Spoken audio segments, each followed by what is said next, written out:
Howdy, hi. This is Dear Job Sports WNBA Picks and Predictions for Tuesday, September 9th, 2025. We're looking at the best bets of the day.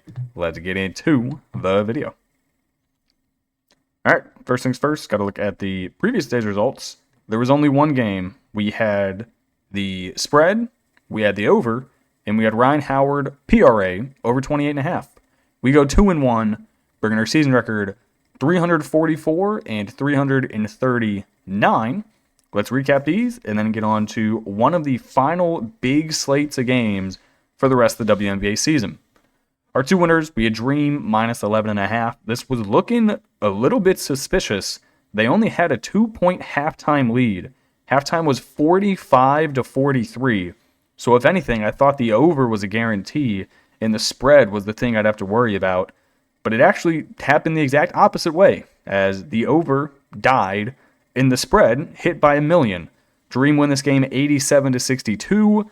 The Connecticut Sun scored 19 points in the entire second half of this game.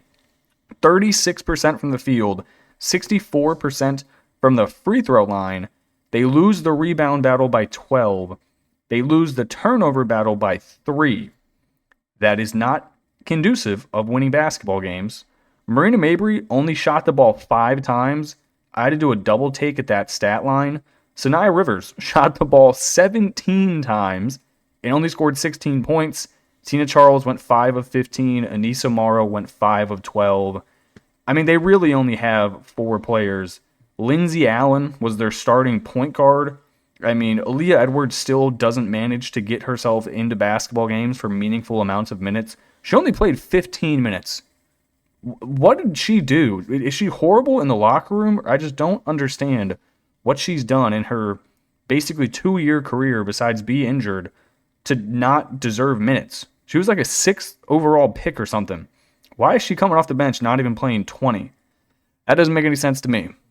Next one, we got lucky to hit this. Ryan Howard PRA over 28.5.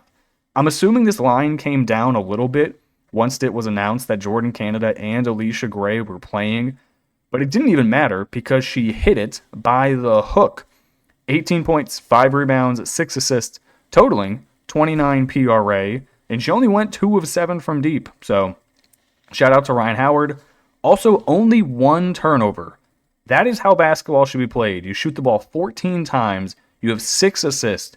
You are the number 1 most involved person in your offense, and you only turn the ball over once. That is the definition of a good stat line. Then the loser we talked about already looked great at halftime. I thought I would flip the over in the Dream spread, so really we were going 2-1 regardless. Over 159.5 absolutely died in the second half of this game because the Connecticut Sun only scored 19 points in a half. So you're not hitting an over when that happens. All right, that's how we go 2-1. Let's get on to the picks for tomorrow. All right, first game here, it is the Mystics on the road at the Liberty. I'm going to take the Liberty minus 12.5. I'm going to rock the over 159.5.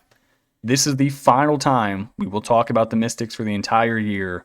Thank God. This team is disgustingly bad at basketball. I know they're young and they're going to get better, but are they really? Because I've watched them the entire year, and ever since Brittany Sykes left the team, they have been horrible at basketball.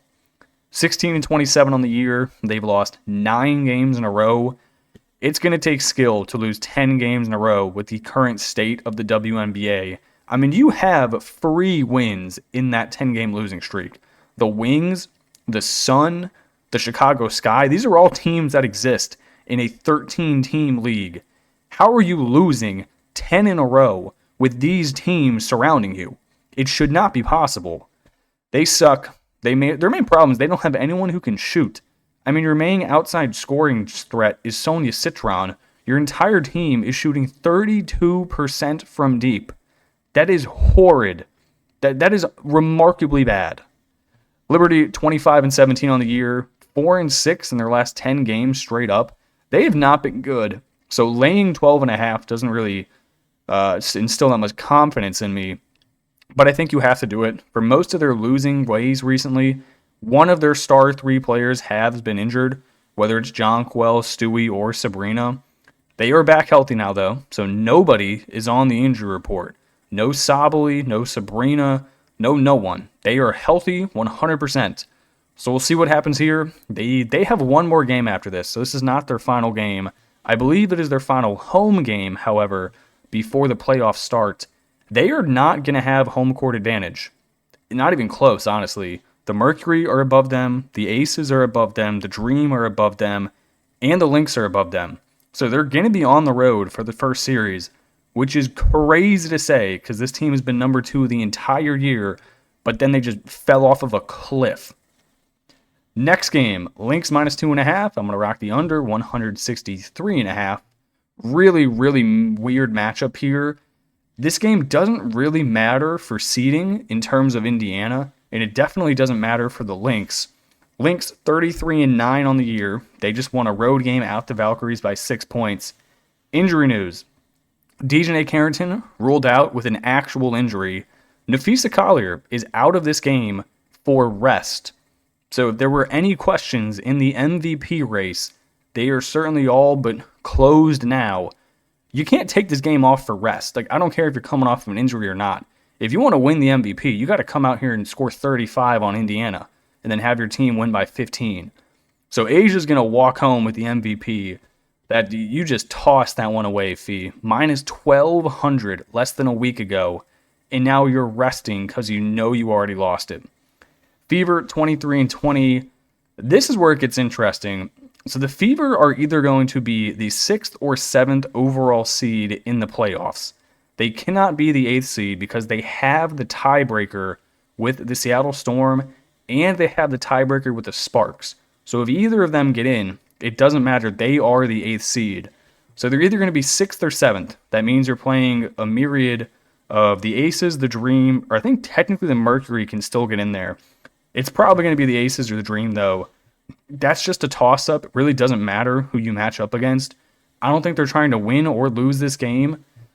If we're just looking at rosters, even without Fee and Dejanay Carrington, there's no way you can tell me the Fever are better at all. I still have Kayla McBride, Courtney Williams, Alana Smith, Carlton, Shepard off the bench, Heineman off the bench. They're still the better team. So I will take the Lynx. I will also take the under. Next game, another weird one. Sparks at the Mercury. I'm going to rock the Mercury minus 6.5. I'm also going to take the under 173.5. It is not often I take an under in a Sparks game, but considering they need this like blood, maybe they actually try to play defense. It is win and stay alive for the Sparks. That is it. You lose this game, you're automatically out. If the Storm win, you're automatically out. But first off, you got to win this game. So that is my angle on the under. My angle on the Mercury with the spread is the Sparks suck, and I don't think they're going to win this game. Sparks 20-22 on the year. I just talked about they need to win their final 2 and have the Storm lose. They did just beat the Wings at home by 14 points. Really wasn't that impressive of a win. We just saw the Wings absolutely implode in the fourth quarter. This season, they are 0-3 against the Mercury straight up. They have not beat them. 2 of those games in which they lost to the Mercury, they did not have Alyssa Thomas and or Kalia Copper. Now you're getting AT, Copper, Dewana Bonner, Satu Sabali, Samuelson off the bench. You're not beating this team. You throw in Natasha Mack to mess around with Hamby and Azrae Stevens down low. I don't see how you're going into Phoenix and actually taking the game. Give me the Mercury. Give me the under. All right, this next game, I'm really not even sure how much time I need to spend on it. Aces, I'm doing it again. Give me them minus the 17.5. Give me the over 159.5. We were absolutely hosed on the Aces spread in the previous game. I'm hoping they don't do it again here. Sky 10-32 on the year. They just lost to this Aces team by 14. The most important thing going on with the Sky currently is the Angel Reese drama. Angel Reese basically said her entire basketball team is just all horrible at the game. She said in an interview, we need to focus on getting great players in the offseason because she does not trust Haley Van Lith or Courtney Vandersloot if she comes back to actually lead this team. I mean, you can't be saying that, even if it's accurate, and I stand by her saying it because like her team is a heaping pile of dog shit, but you just can't be saying that with 4 games left. So she's listed as questionable with the back injury. She doesn't have a back injury. The Sky are just shutting her down for the rest of the year. It'll be interesting to see who Angel Reese is playing for next season. I think she's under contract until the end of 2027. But maybe a big trade happens. You see Angel Reese go somewhere else, and we see what happens with this Sky organization. The Aces, they've won 14 in a row. Asia won the MVP. Just play basketball in the fourth quarter, and you should be able to win this game by 20 plus. Just actually finish the game this time.